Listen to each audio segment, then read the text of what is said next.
it's sensual to really engage and enjoy an apple, which I do from time to time. And so I think that was what I was going for. And it's a little strange. I still think it's a little strange, but I I would say, well, we'll let the people be judge about whether it's strange or not, but I love it from a creative standpoint. And I told you the first time you shared, it delighted all my senses. You made apples feel super sexy, and I was just like, I need to go get an apple. I need to go bite one. I need to go eat one right now. This is Creative Side Effects, where side effects include breakthroughs, joy, and bold ideas. I'm your host, Dr. Abigail Joseph, the Innovation Doctor. Hello, everyone. Today on Creative Side Effects, I'm talking with Alicia Powers, the creative mind behind Core Harmonic. We're diving into her story behind her work and the powerful, unexpected ways creativity has shaped her life. Core Harmonic is dedicated to empowering people to live vibrant, fulfilling lives without the worry of what they are going to eat next. Her focus is on health gain, not weight loss. Alicia struggled with food sensitivity allergies most of her life. She has unsuccessfully managed her food sensitivities, leading to discomfort and sometimes pain. She researched, read a lot of books, and tried a lot of potential solutions.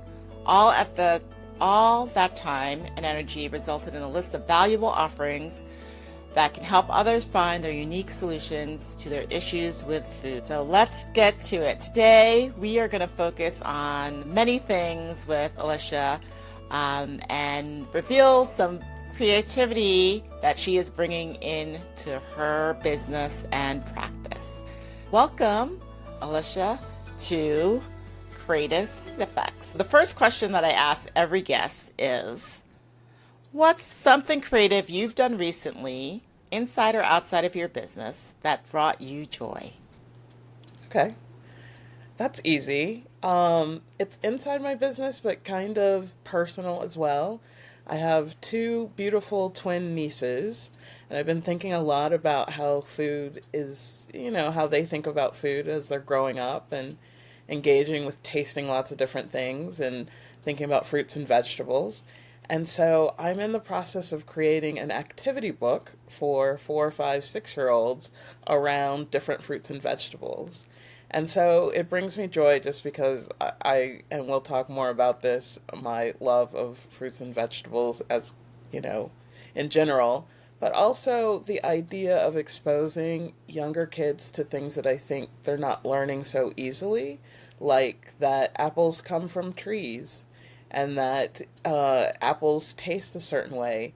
We live in a world where kids are not involved as much in agriculture or understanding where their food comes from, and how their food relates to the rest of the environment. And so I am trying in the activity book to bring lots of these concepts together, so it's not forgotten. I was an educator for 20 years. I still am, but working in K-12 schools, life skills are not skills that we bring to the classroom. And this skill of just understanding your food and where it comes from and your relationship to food feels like a very important part of becoming an adult that is able to embrace their food in ways that are really special. Let's dive in a little bit more about Core Harmonic and the message you're trying to create, because I think that connects to your story of the joy that you've been experiencing creating this activity book for kids. Yeah, so at Core Harmonic, we have one rule that's a really important rule, which is no food shaming. We're not about saying what food is good or bad. We're really about understanding how food interacts with your body, your specific needs, what you're trying to do.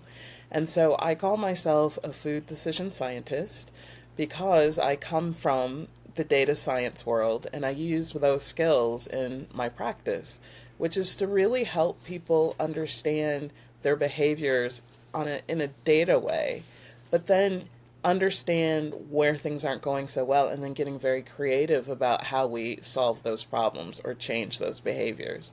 So we're less about macros and calories and more about asking the question, how come the very high calorie, frou-frou drink that you have is always happening in your car? What's going on there? And just deciding, just making these little decisions that we make as individuals more apparent, and actually being able to see them as opposed to them, your food decisions living underneath your awareness. So we try to bring things to consciousness that you may not be aware of, so it can help you make better decisions in the future. I love the fact that you call yourself a food decision scientist. And I love the tie in between data and food choices, but more importantly, the connection between the data being from the person, not from the outside world and those outside forces that often our health decisions are made from, is the outside world, as opposed to listening to just who we are as a person and listening to our body and what we need as individuals. So you talked about you get creative with your clients around how they make these food decisions. And I know that one way that you do that, because I am a raving fan about this, everyone, Alicia does these beautiful love letters to fruits and vegetables. Can you share how you came to this point of exploring your creativity in this awesome way? Like all great creative endeavors, it comes from like the ether. You're just like having a moment. What should I do? What did it look like? And you sit and you're quiet. And then it's like, let's write love letters for fruits and vegetables. And it sounded so weird in my head. But when I started doing it, I was like, oh, I get this, because I struggle with making really healthy food decisions. And I am of probably the last generation of people who didn't live entirely on convenience food. I grew up where people were still cooking full meals at home and things like that. So I've been exposed to lots of fruits and vegetables, but I also grew up in the desert where I wasn't exposed to nearly as much as there is out there. I'm still learning about asparagus. I'm still learning about eggplant. I'm still learning about things that I didn't eat in my household and wasn't really exposed to until later in life. So when I dive into these plants and kind of try and understand their unique characteristics, I really have a reverence for nature. That's the first thing, because nature is absolutely amazing. But second, I learned the data as well. Like, what are the nutrients each fruit or vegetables bringing? What are the physical characteristics? How many varieties are there?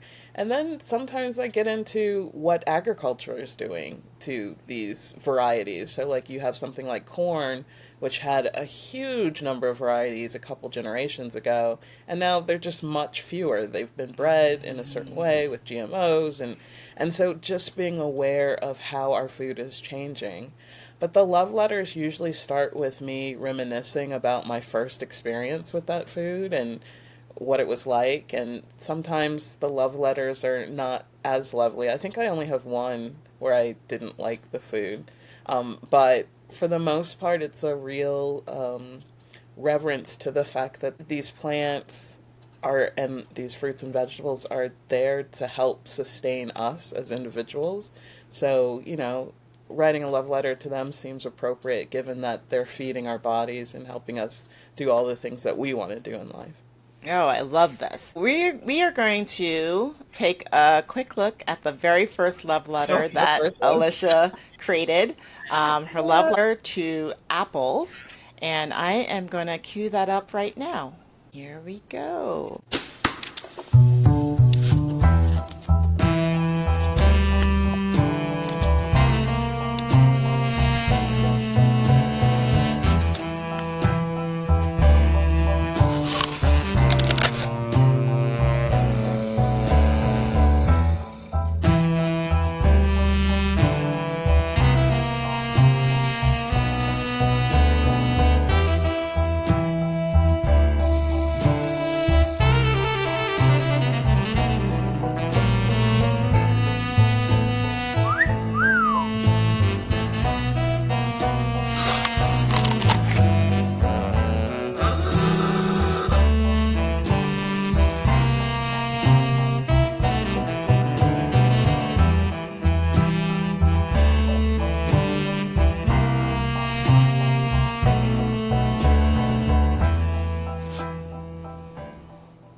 love it. Yeah, it's so funny to watch it because it was my very first one, and I don't know, it was a little strange, but I still like it. I feel like I should explain a little bit. I'm not really, I don't see myself as an artist, so I'm kind of like, it's a little, but I think sometimes artists do explain their work. I don't know. Yeah, But yeah. I would love to hear whatever you would like to explain about it. I'm sure everyone would love to.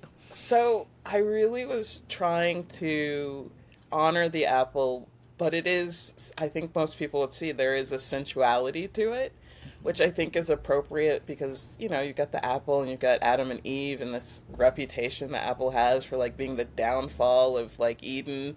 Um, but also the fact that an apple is sensational in its smell and its taste and its texture. Like, food is one of the few things humans do that involves all of the senses all at once: touch, smell, taste. You can hear it, especially with an apple. You crunch into that apple. That And beautiful red color. Usually, I mean, the apple it's sensual to really engage and enjoy an apple, which I do from time to time. And so I think that was what I was going for. And it's a little strange. I still think it's a little strange, but I I would say, well, we'll let the people be judge about whether it's strange or not, but I love it from a creative standpoint. And I told you the first time you shared one of these videos with me, I was just as you said, it was delighted on my senses. You made apples feel super sexy, and I was just like, I need to go get an apple. I need to go bite one. I need to go eat one right now. The vibrancy of your video, of the videos that you're creating, just I can just see how people who are trying to rebuild their relationship with fruits and vegetables, this is a tool that would really help them connect to those things that they may or may not know about and revisit them. There's so many ways you could have went about trying to create these love letters. How did you end up with what you created? What was your process for creating this video? so the love letters start with a written form, so they're on my blog, and the path for most of them is a story about my first encounter, because that's usually what a love letter is. You gotta meet. It's either a meet cute or it's a long torrid thing, but there's some meeting that happens that is meaningful, and then after you meet someone, you learn about them. You learn their quirks. You learn, in this case, fruits and vegetables, it's about their calories and their fruit, the way that they grow. Do they grow on trees? Do they grow on bushes? How long does it take for them to grow? Where in the world do they grow? You ask all those kind of characteristic type questions, and then you talk about that. And then in most of the blog love letters, I include a video about how to grow them if you want to grow them yourself, and then a video about a good recipe. So it's not just celebrating the fruit, but like what you can do with the fruit or the vegetable. And usually they're easier recipes because I don't really like to cook complicated things, and most of my clients are like, starved for time, so they want things that are easy. But I also want recipes that really honor. So a lot of them are just like for like sweet potatoes, it's roasted sweet potatoes, which are amazing. But not a lot of people know that recipe and how to do it well to make it taste good. Yeah. So it could be a really simple recipe. And then for some of them, I include actual music.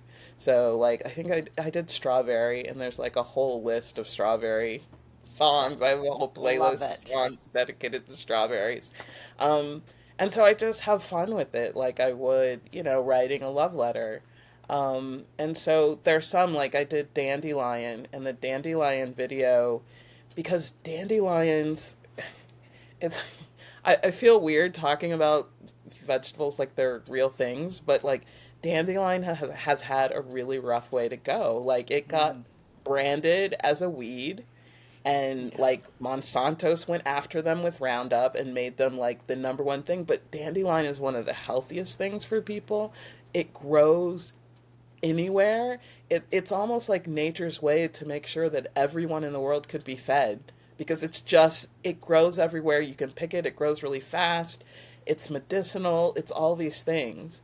But we have a current environment that has labeled it a weed and said we must get rid of it, And so the video for that one is a lot about how resilient dandelions are and how like one Mm. seed can lead to a field, and so it's really just trying to celebrate the characteristics that make the plant or the fruit or vegetable unique. And I also do this in mind, similar to what you were saying before, is there are no PR companies dedicated to the health side of fruits and vegetables. Like they're definitely marketing and like they have lobbies for certain industries, but they don't have a PR firm that's out there making amazing marketing materials for asparagus or strawberries. And I was joking with someone and I said, well, when's the last time you saw a fruit or vegetable depicted on television? It's hard to see it even in a commercial, like something in its natural form. And so it's just an opportunity to kind of, I think, fill a void that's not being discussed. Yeah, when you're talking about dandelions, you are talking about those little yellow things that are everywhere on our grass and the things that people don't want in their grass because it makes the grass not look nice and pretty. And then they turn into those beautiful things that we blow. Feather. All right, that's the That's the dandelion. one. The dandelion leaves have a lot of like minerals and vitamins that are really helpful. And there have been times in history where dandelions kept families alive. It was their Mm, salad, leaf that they were using. They didn't have, it doesn't cost anything to grow. It grows pretty naturally. They didn't have to do, and that was part of the meals that were provided when there weren't always other things available. And so I think because we're so disconnected from our food, I think that is the cause for a lot of the issues people see. It's not so much, I mean, clearly, people say, well, it's a lack of willpower, it's a lack of, people making the right choices. But the food landscape we have really emphasizes things that are man made as opposed to nature made. And I think yes. that's changed our health quite a bit. Yeah, I agree 100%. I want to go back to your creativity because you did say something earlier about I'm not an artist. And I will argue that these videos that you created are super artistic. And if you are watching and you go back and watch more of Alicia's videos, I suggest we're watching them with headphones because I had more of a sensory connection to it watching it with headphones because I could really hear and focus in on the sounds that you were adding in to the video. So please do that when you go back and watch those. I want to ask, how has your creativity and your outlook on your creativity evolved since you've started making these videos? So, I mean, this is a great point to talk about meeting you and the group that you have on school because I have always been very reticent to suggest that I'm creative or be creative. I feel like I'm a great creative problem solver, and so my history is like more going to engineering schools or taking Yeah. engineering courses. So you have to solve problems and you get extra points if they're creative solving problems. But Mhm. that doesn't translate, or at least I didn't think it translated to art and music and film and video stuff. Working with you, it was very encouraged just to try something. It wasn't, we're not talking about what it needs to look like or it's got to reach 1,000 people to see it. It really is just like jump in and see if it, the vision that you have for it turns into something. We don't know. Like it's, you were very clear about like what's inside your head. It may not be the thing that lands, in the film or in the, and so with that freedom, I was able to just say, okay, yeah, it's weird. And we'll just see what ends up on the 2 minutes and we'll see what happens. My editing skills were not great when I started, but I've gotten better at that. But that not being great at it really helped me know, oh, these are the points I want to hit. These are the things, this is the experience I want people to have. And as you do more, you get better at really being able to express what you're trying to express, which I think I didn't understand what that part of creativity, that it's not so much something you achieve. The real value is like being able to express yourself better, if that's the metric. And that metric, you feel good always because you're just getting better at expressing yourself. Yes, yes, yes, yes. I love it. It is not something to achieve, but a way to express yourself better. I wanted to reiterate that because that point is really important. Now you're creating videos, you're working on an activity book for children.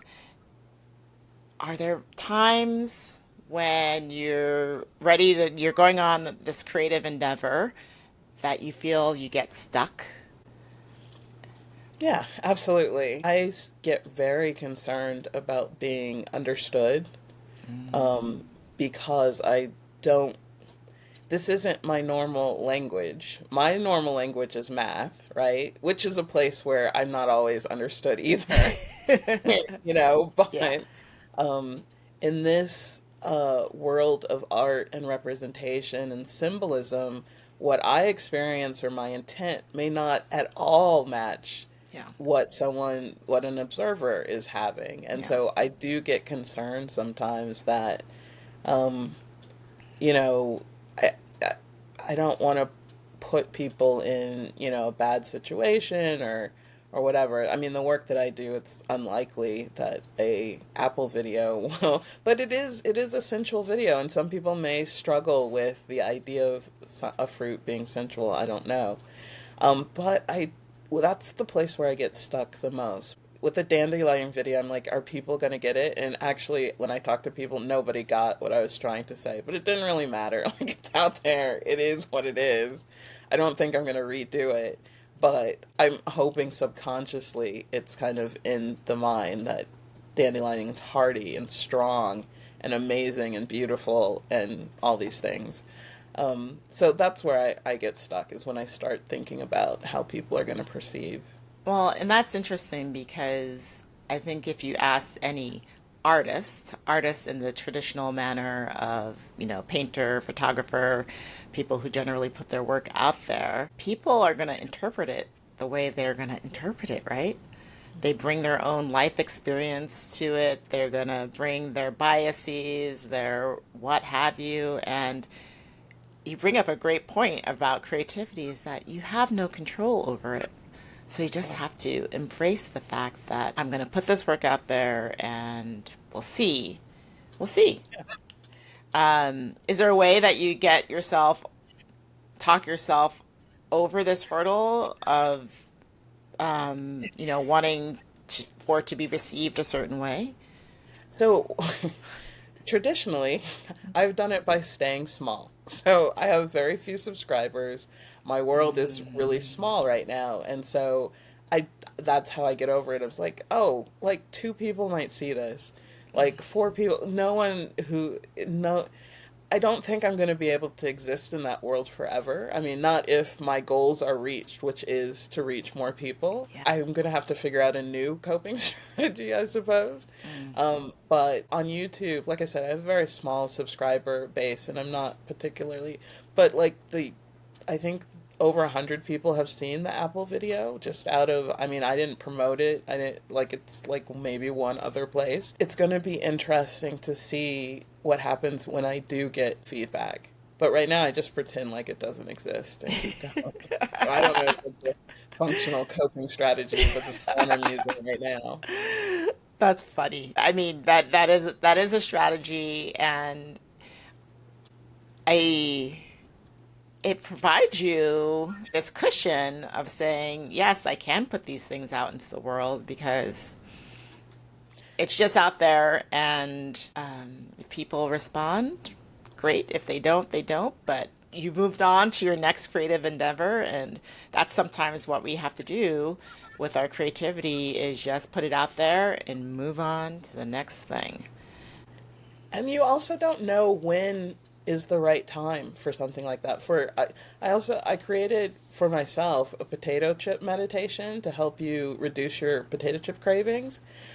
And right now it's not that interesting to people, but I'm not sure that in the future it won't be interesting to people. Like you just don't know when it's the right time for something to be important.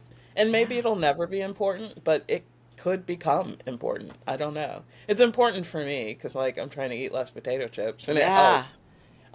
But you know, it's hard to. I kind of have relaxed the idea that I know what's going to happen to any creative output that I put out. And I think you see this on social media, especially when things go viral and like really, it's hard to like think you can orchestrate what people are going to respond to at a specific time. And I love that you brought up this whole thing about things becoming viral because you keep putting out these things and you have no idea who's going to respond to it, how they're going to respond to it. But eventually, a bunch of people are going to start responding, and then you're going to have to figure out your next step of unstuckness. But you don't have to worry about that right now until that happens. I have a couple more questions. I know you are in this journey and path of embracing yourself as a creative.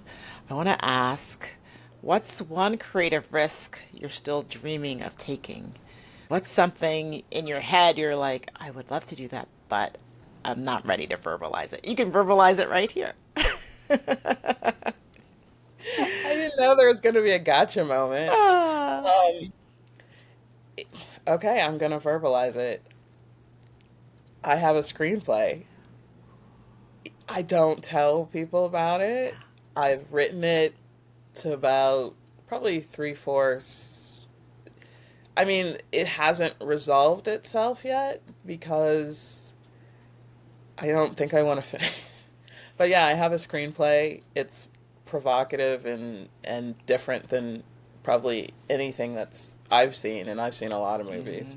Um, I never would have like think about like getting it made or anything like that, but I like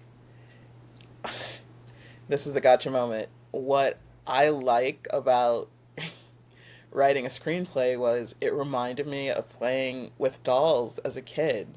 Like you create like this diorama, you get to decide what's the decor on the walls. You get to have this whole world and then you create these people and they talk to each other. I loved like I wrote it when my life was like blowing up and I just needed another place to be. And so when I was writing it, I was just like I was in the 30s in LA like and I could immerse myself in this total other place. And so I don't know if it needs anyone needs to see it or read it or whatever. Um, but I just love the act of writing it and like being in another place and having like all these little dolls to play with and tell them what to do. And if you don't like how it turns out, you can back them up and like write it something different. And I just love the process of it. So it's like a total internal. I cannot believe I'm like telling people this, but yeah, it's a total internal exercise that I really appreciated, especially in a really difficult time. well, thank you for being vulnerable and sharing your creative risk with us. If you can't do it anywhere, where else can you do it but here on Creative Side Effects, right? I didn't know this was going to turn into a show where I put people on the hook for their dreams, but I'm so happy that you put it out there. And you brought up a really good point about just the fact that I loved your connection of screenwriting to play with dolls and dioramas as a kid, because as adults, we do not play enough.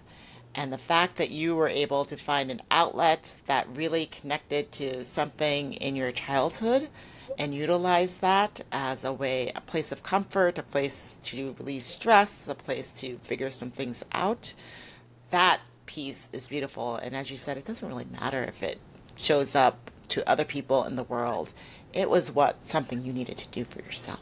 Yeah, I love it it. was really powerful. I didn't, I don't know a lot. I don't know how you're supposed to write a screenplay or anything. I don't, I don't know.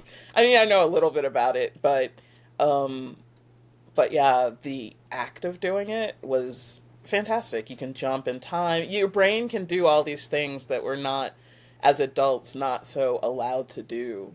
Like, Yes. fast forward in time, redo things, go backwards in time, know about something that's happening in a totally different place that you're not in the room, but you can hear about it. Like, there's so many mechanisms in writing, a screenplay or a movie that, or I assume a novel or anything that's fiction, that, yeah, you don't get to think that way as an adult very often. Mm, this is beautiful. Well, I think we're coming to the end of our conversation. But before I go, I gotta put you one more time in the hot seat. I didn't know that question about creative risk was gonna be so contentious, but I'm glad I brought it up. But I have one closing question that I'm asking every person that comes into this studio, and that is, if creativity were contagious, what do you hope others would catch from you? I think I would say perspective.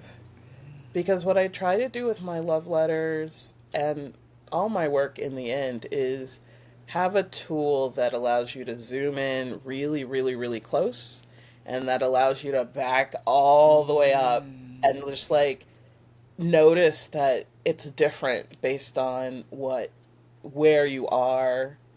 Your context matters, and it really does impact how you see things.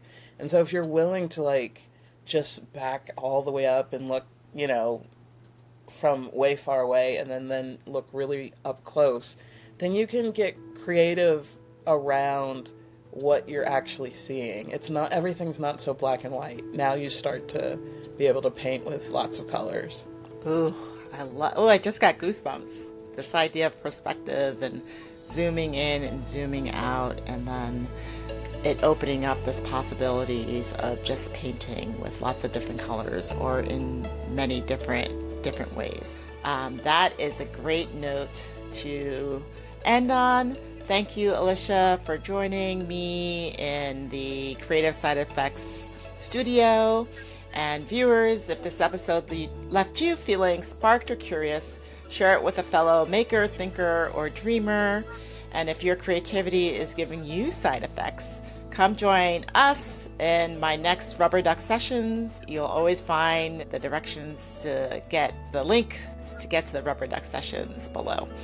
And again, thank you, Alicia, for Thank being you so here. much for having me. Thank you for having me, and absolutely thank you. I mean, this was a lot of fun and amazingly like thought-provoking, and absolutely has me getting off this call and going to do some creative stuff. Ah, wonderful. Thank you.